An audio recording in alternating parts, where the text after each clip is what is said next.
오늘은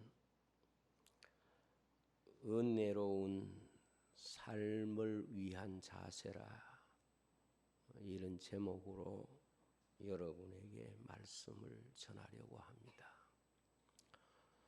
어찌 보면 오늘 말씀의 제목 속에 힘겹고 어렵고 여러 가지 마음의 염려와 걱정에 사로잡혀 있는 이 땅에 살아가는 우리들에게 성경 말씀을 통하여 우리의 삶을 해석해 주시는 그런 제목이 되었으면 하는 바람을 갖고 있습니다.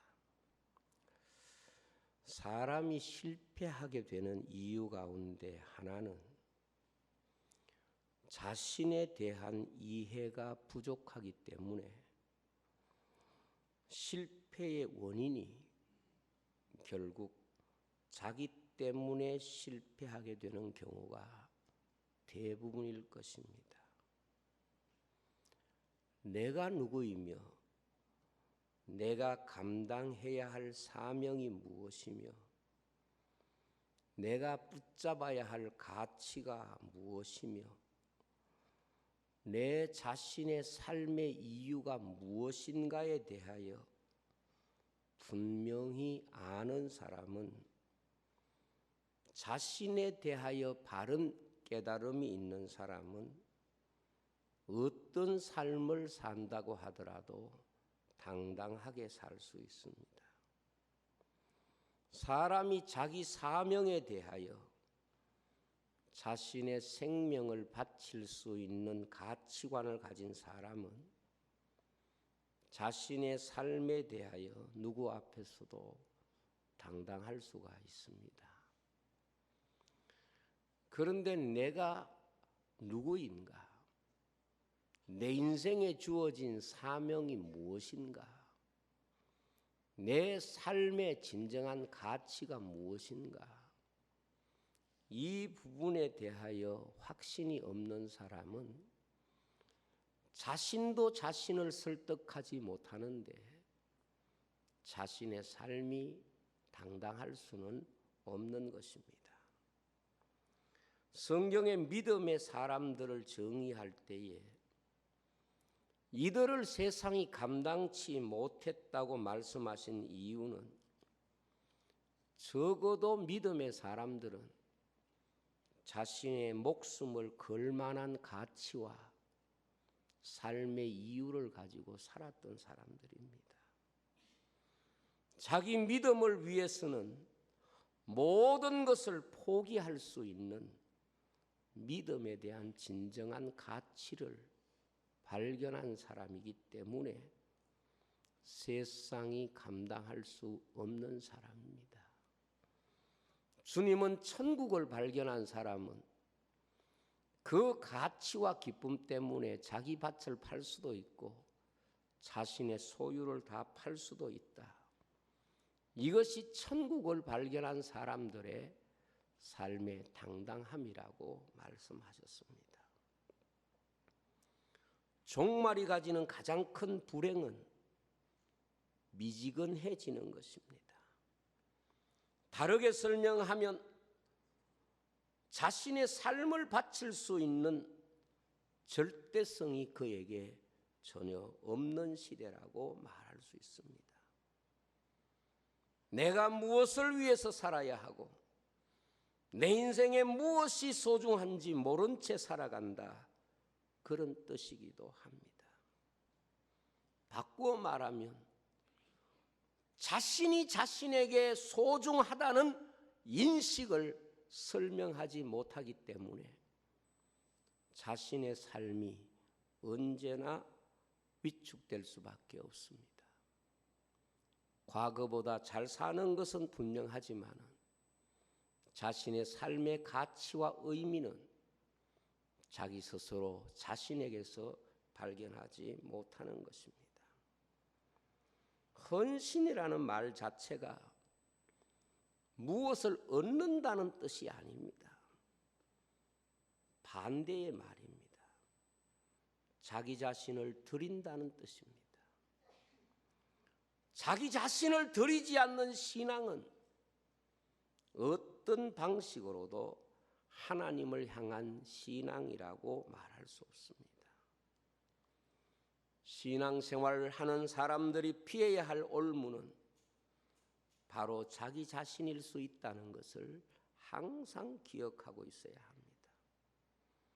자신에게 주어진 삶의 목적을 해석할 수 있는 존재는 자기 자신밖에 없는 것입니다.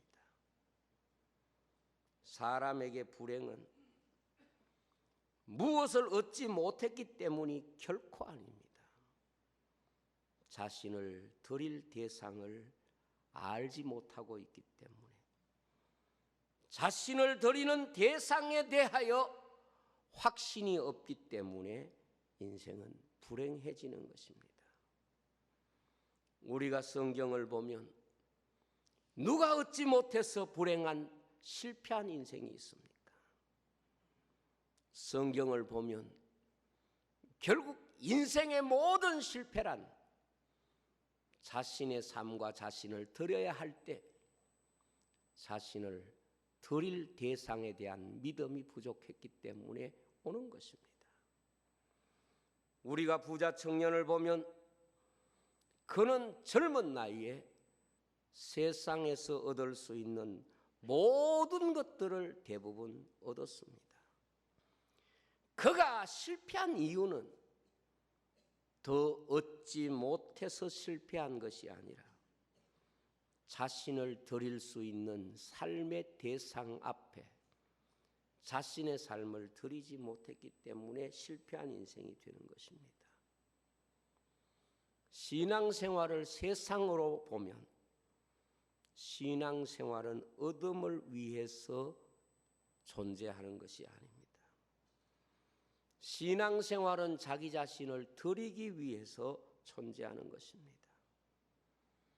적어도 사람이 한평생 이 세상을 살면서 내가 무엇을 얻었는가 하는 것이 자기 자신을 점검하는 주제가 될 수 없습니다. 내 삶을 통하여 무엇을 드릴 수 있었는가? 이것이 내 삶의 해석의 가장 중요한 주제일 수밖에 없습니다.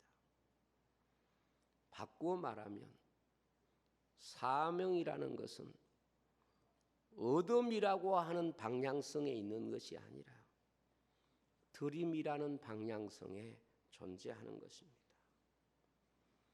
오늘 말씀은 다윗에 관한 말씀입니다. 다윗은 천한 목동으로 태어난 사람입니다. 세상에서 가장 낮은 환경에서 태어나서 성장했던 사람입니다. 그러나 그가 한 나라의 제왕이 되었습니다. 다윗이 위대한 이유가 어디 있습니까?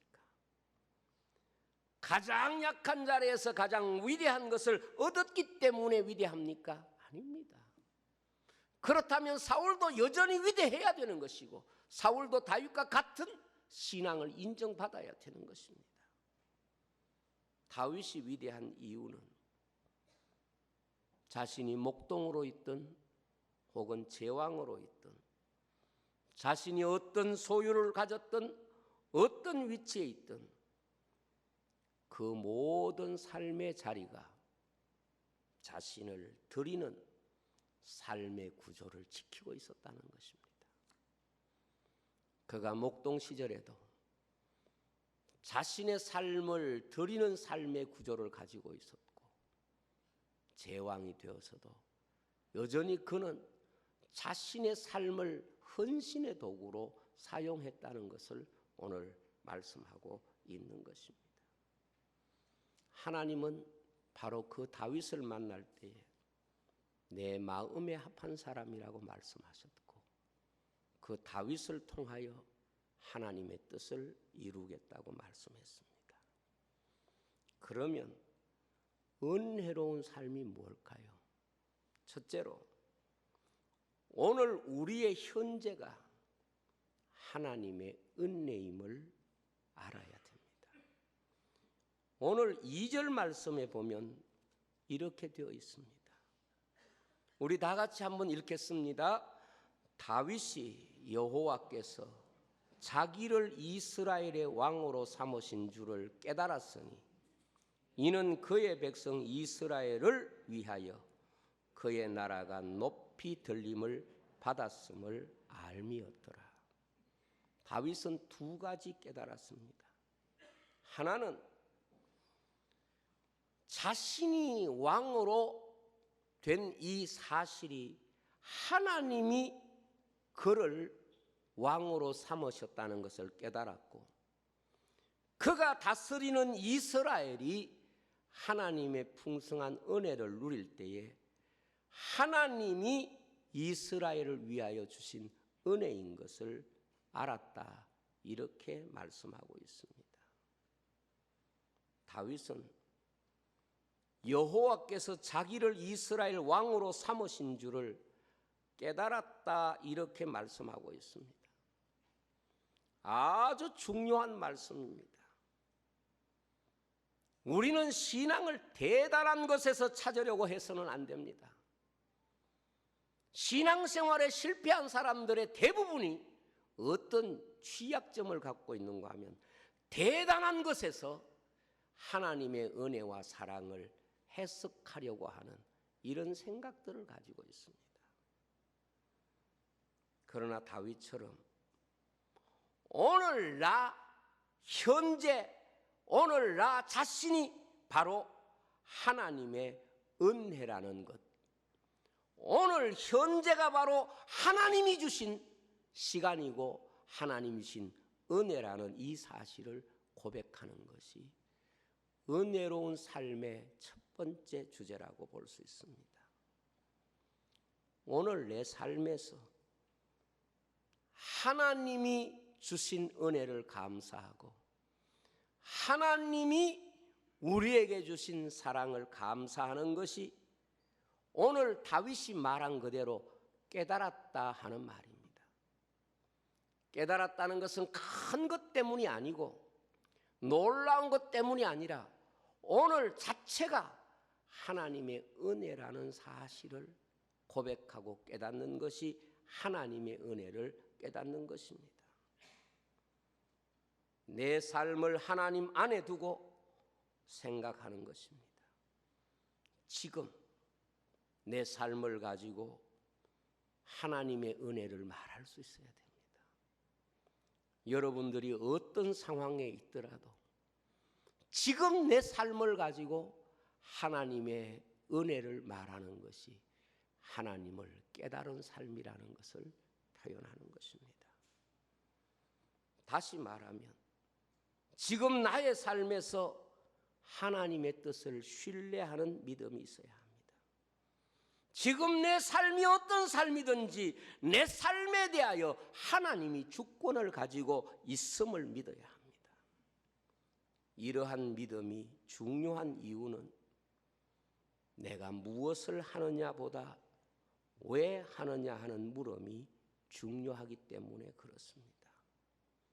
성도에게는 무엇보다 중요한 것이 왜라고 하는 질문이 언제나 그의 삶에 대한 해석이 되어야 합니다. 깨달음이라는 것은 무엇이 아니라 왜, 누가 하는 이 관계와 대상이 깨달음에 대한 중요한 개념을 해석하는 말이 되는 것입니다. 여러분, 우리가 이 세상을 살면서 우리에게 많은 시간이 있지만은 결국 내게 가장 중요한 시간은 지금이라는 시간이고, 이 지금이라는 이 시간이 하나님의 은혜라는 사실을 고백하는 것이 바로 지금이라는 이 시간을 통하여 우리는 하나님의 은혜를 깨닫고 있는 것입니다. 많은 사람들이 과거를 자랑하고 많은 사람들이 미래를 말하지만 오늘이라고 하는 이 시간에 대하여 불평하고 원망하는 이런 경우들이 많습니다. 그것을 고치지 않으면 그는 잃어버린 과거를 가지고 있고 이미 미래는 그의 것이 될 수가 없는 것입니다. 두 번째로, 우리의 현재가 하나님이 주신 기회라는 것입니다. 8절에서 10절 말씀입니다. 다 같이 한번 읽어보겠습니다. 다윗이 기름 부음을 받아 온 이스라엘의 왕이 되었다 함을 블레셋 사람들이 듣고 모든 블레셋 사람들이 다윗을 찾으러 올라오매 다윗이 듣고 대항하러 나갔으나 블레셋 사람들이 이미 이르러 르바임 골짜기로 쳐들어온지라. 다윗이 하나님께 물어 이르되 내가 블레셋 사람들을 치러 올라가리이까 주께서 그들을 내 손에 넘기시겠나이까 하니 여호와께서 그에게 이르시되 올라가라 내가 그들을 내 손에 넘기리라 하신지라. 다윗이 이스라엘의 왕이 되는 순간에 블레셋 사람들이 이스라엘을 침략했습니다. 임금이 되는 순간 나라와 그 자신이 심각한 위기 앞에 서게 된 것입니다. 그러나 그는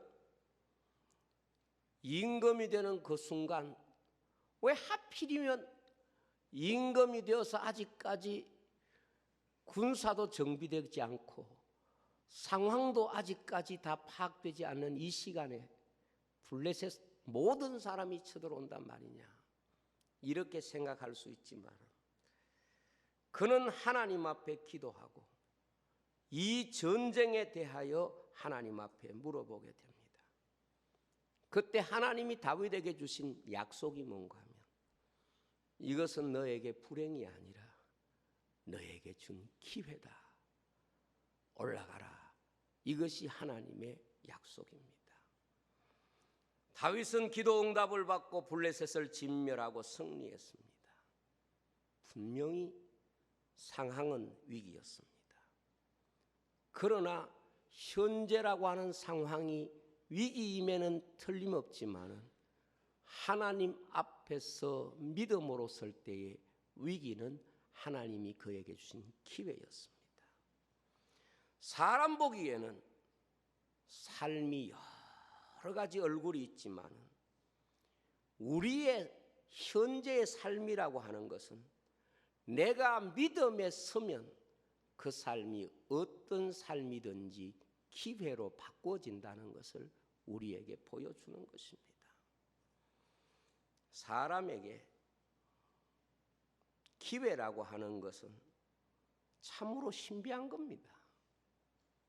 기회라고 하는 것이 왜 신비한고 하면 어떤 사람에게는 자신에게 주어진 가장 놀라운 시간이 기회일 수도 있고 그 기회를 기회로 생각하지 못하는 사람에게는 그 기회는 그와 상관없는 사건, 시간이 될 수가 있는 것입니다. 그래서 기회라고 하는 것은 일생을 죽어도 바꿀 수 있는 가치 있는 것이 기회일 수도 있고 어떤 면에서는 자기 인생에 아무것도 영향을 끼치지 않고 지나가는 바람과 같을 수도 있는 것입니다. 오늘 말씀에 위기를 기회로 만드는 힘은 전적으로 믿음에 있다는 것을 보여줍니다. 우리가 요셉의 생애를 보면 요셉은 형들에게 버림을 받습니다. 누가 보더라도 요셉의 상황은 계속해서 기회라기보다는 버림처럼 보입니다. 그럼에도 불구하고 그 버림 속에 계속해서 등장하는 것이 무엇인고 하면 요셉의 믿음이 나타납니다. 보디발의 집에 갔을 때도 그의 아내가 미혹할 때도 감옥에 갔을 때도 언제나 요셉은 분명히 그 집이나 상황이 기회로 주어진 것 아닌데 믿음으로 그 상황을 해석할 때에 그것이 그에게 불행처럼 보일지 몰라도 하나님이 주신 기회로 바꿔져 있었습니다. 요셉은 자신에게 준 모든 현재라고 하는 그 불행을 믿음으로 감당할 때에 그것이 다 자신을 위한 기회가 되어 있었다는 사실을 깨닫게 되는 것입니다. 사람들이 잘못 생각하는 것 가운데 하나는 기회가 내게 온다고 생각합니다. 그러나 하나님이 주시는 기회는 지금 내가 있는 현재를 믿음으로 살면 그것이 바로 기회가 되는 것입니다. 기회는 마치 땅과 같습니다. 그 땅에 오늘 내가 심으면 그 땅은 기회를 갖는 것이고, 그 땅을 버려두면 아무리 좋은 땅도 기회가 그 땅에 주어지지 않는 것입니다. 그렇습니다. 믿음이라고 하는 것은 하나님의 말씀이라고 하는 씨앗을 가지고 오늘 나의 삶에 심으면 그것이 나중에 보면 다 기회가 되고, 하나님의 말씀을 우리의 삶에 심지 못하면 아무리 좋은 땅도 그 땅에는 기회가 주어지지 않는 것입니다. 지금 오늘 현재라고 하는 시간이 아무리 힘겹고 어렵다고 하더라도, 요셉처럼 감옥도 종살이도 억울한 일도 내가 믿음으로 그 상황을 지키면 하나님이 그 상황을 다 그에게 기회로 만드신다는 것을 우리가 알 수가 있습니다. 아무리 부자 청년처럼 예수님을 만나서 대단한 대화를 나눈다고 하더라도 오늘 현재의 삶을 말씀에 순종하지 않으면 그는 기회를 저버린 인생이 되는 것입니다. 많은 사람이 기회를 너무 행운처럼 생각합니다. 많은 사람이 기회를 너무 어떤 자기가 노력하지 않아도 그에게 주는 복권처럼 생각하는 경향이 있습니다. 그렇지 않습니다. 성경이 어디에 기회가 그렇게 인간에게 해석됩니까? 하나님께서는 이미 우리의 현재 속에 기회를 주시는 것입니다. 오늘 현재를 믿음으로 살면 하나님은 우리 속에 이미 기회를 주신 것이고, 현재를 믿음으로 살지 않으면 기회로 준 시간이라고 하더라도 그에게 기회가 될 수가 없는 것입니다. 다윗은 어찌 보면 가장 큰 위기가 왔지만 그 시간이 또한 그에게 준 놀라운 하나님의 기회였다는 것을 그가 하나님 앞에 기도하면서 믿음의 자리에서 깨달은 것입니다. 세 번째로, 우리의 현재 속에는 하나님이 주신 은혜를 반드시 기념하는 시간이 되어야 합니다.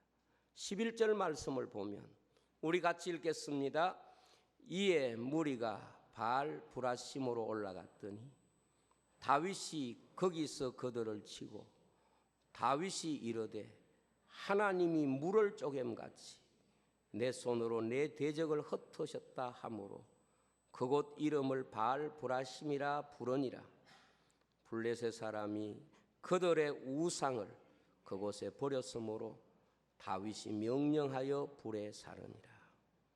다윗은 블레셋을 이기고 그리고 그곳에 하나님 주신 은혜를 기억하기 위하여 바알 브라심이라 불렀다고 말씀합니다. 믿음의 사람들이 귀한 이유가 무엇입니까? 자기의 삶의 자리에, 오늘 내 삶의 자리가 하나님이 내게 베푸신 은혜를 보존하는 현재로 있기 때문에 그 삶이 귀한 것입니다. 오늘 내 삶이 내가 살아온 삶의 결과를 저장하는 현재가 아니라 하나님이 내 인생에 주신 은혜를 기념하는 시간이기 때문에 오늘 우리의 현재가 소중한 것입니다. 그래서 믿음의 사람들이 걸어간 길에는 자신의 발자국이 아니라 하나님의 발자국이 보여지는 사람들입니다. 감사는 내 삶 속에 하나님을 기념하는 방식입니다. 이스라엘 백성을 애굽에서 구원하신 하나님은 그들의 역사 속에 그들의 현재가 어느 시대가 될지라도 하나님이 그들을 구원하신 그 사실을 그들이 사는 모든 세대의 현재 속에 기념하기를 원했습니다.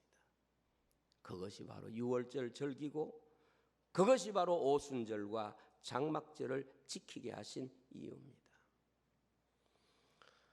저는 우리 성도들이 오늘이라고 하는 이 시간을 통해서 하나님께서 우리에게 주신 모든 은혜를 기념하고 오늘이란 시간이 우리에게 주신 하나님의 귀한 사랑을 보존하는 그런 이름으로 있기를 바랍니다. 우리가 어떤 시간이든지 어떤 장소든지 우리가 기억해야 될 것은 하나님이 여기까지 우리를 도우셨고 하나님이 이기게 하셨고 하나님의 은혜 때문에 지금 내가 있다고 하는 이 사실을 고백해야 할 줄로 믿습니다. 지금 세계 곳곳에 가장 유명한 놀이기구가 디즈니입니다. 디즈니랜드가 아마 세계에서 많은 나라의 놀이공원으로 있습니다. 이 디즈니랜드는 월트 디즈니라고, 이 사람은 지금 공원보다도 어떻게 보면 영화로 세계 사람들에게 훨씬 더 많은 영향력을 행사하고 엄청난 부자가 된 사람입니다. 근데 이 월트 디즈니라는 사람이 아주 어릴 때 그림 그리는 걸 너무 좋아해서 9살 때부터 그림을 그리기 시작했다고 합니다. 근데 집이 너무 가난해가지고 그림 그릴 도구를 살 돈이 없어서 아침에 신문 배달을 하고 점심시간에는 매점에서 일하고 주말에서는 세차장에서 세차하면서 그림 그릴 재료를 사고 했답니다. 그가 고등학생이 되었을 때에 만화가로 성공해야 되겠다 하는 결심을 굳히고 그림 그리기에 몰두했습니다. 고등학교를 졸업하는 순간 결혼도 하고 만화를 그리면서 생계를 이어갔지만은 그의 그림을 알아주는 사람이 없었고 결국 어렵게 취직한 출판사에서 그의 그림이 외면당하고 해고를 당하게 됩니다. 그는 아내와 6개월간 방세를 내지 못하고 거리로 쫓겨났습니다. 거리에 쫓겨난 그가 갈 곳이 없어서 길가의 한 교회에 들어가서 눈물을 흘리고 있는 순간에 그 교회 목사님을 만나게 됩니다. 목사님이 디즈니에게 형제여 왜 그렇게 울고 있는가? 목사님, 제가 그린 만화를 아무 출판사에도 받아주지 않습니다. 저는 일할 곳도 없고 갈 곳도 없습니다. 내게는 아무런 희망이 없습니다. 이렇게 말했습니다.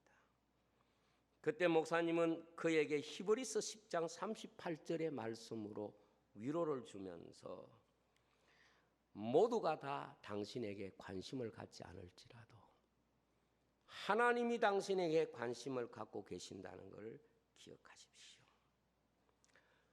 당신이 정 갈 곳이 없으면 우리 교회 창고가 지금 비어 있으니까 길이 열릴 때까지 교회 창고에서 좀 지낼 수 있도록 해드릴 테니까 교회 창고에서 지내라 그랬습니다. 그래서 그는 갈 곳도 없고 너무 절박한 상황에서 교회 창고에서 생활을 시작했습니다. 교회 창고에서 생활하다 보니까 쥐들이 너무 많은 거예요. 그래서 그 쥐를 보면서 자기를 본 거예요.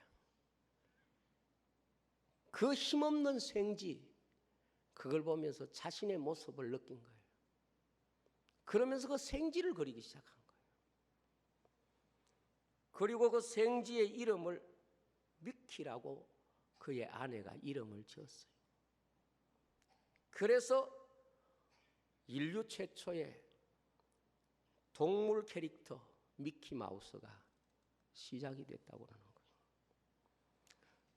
월터 디즈니는 한 목사님의 배려 교회 창고에서 살면서 이제 미키마우스라고 하는 이 그림 캐릭터를 가지고 뭐 영화를 만들어서 사람들에게 보급하려고 굉장히 애를 썼는데 아무도 안 받아주는 거예요.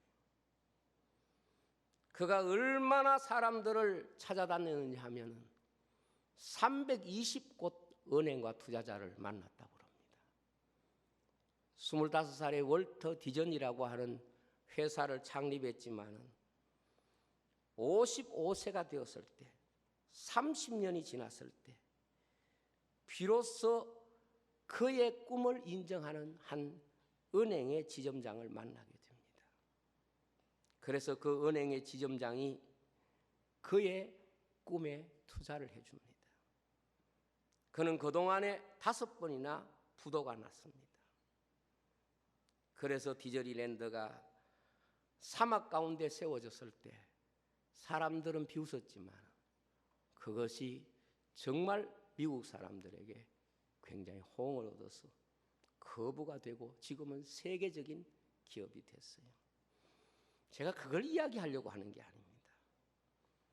디즈니랜드 세계의 모든 지점에는 작은 은행, 별로 이름이 없는 은행이 그 디즈니랜드 안에 있다는 거예요. 월터 디즈니가 처음에 아무도 도와주지 않는데 그의 꿈을 외면하지 않고 도와준 그 은행은 그 월터 디즈니가 있는 모든 곳에 주거래은행이 되도록, 그것은 디즈니가 죽고 난 지금까지도 바꿔지지 않는 그런 디즈니의 가치라고 합니다. 여러분, 우리는 얼마나 큰 은혜를 받았느냐, 이게 중요한 게 아니라 내가 받은 은혜를 오늘 현재라고 하는 시간에 어떻게 보존하고 있느냐, 이것이 우리의 영적인 능력이라고 봅니다. 세상에 사업하고 재기하고 여러 가지 어려움에서 탈출하고 치유받은 사람은 많지만 대부분은 9사람입니다. 그 받은 은혜를 오늘 내가 기억하지 않고 잊어버립니다. 그러나 그 받은 은혜를 오늘 기억하는 바로 그것을 주님은 믿음이라고 말했습니다. 오늘 우리에게 은혜가 보여지지 않는다고 해서 우리의 삶에 은혜가 없었습니까? 우리의 삶에 하나님의 사랑과 권세가 없었습니까? 오늘 우리라고 하는 이 현실이, 현재라고 하는 이 현실이 하나님의 은혜를 기억하고 있을 때 이게 은혜의 삶을 지키는 삶의 모습이라 그렇게 믿습니다. 기도하겠습니다. 아버지 하나님,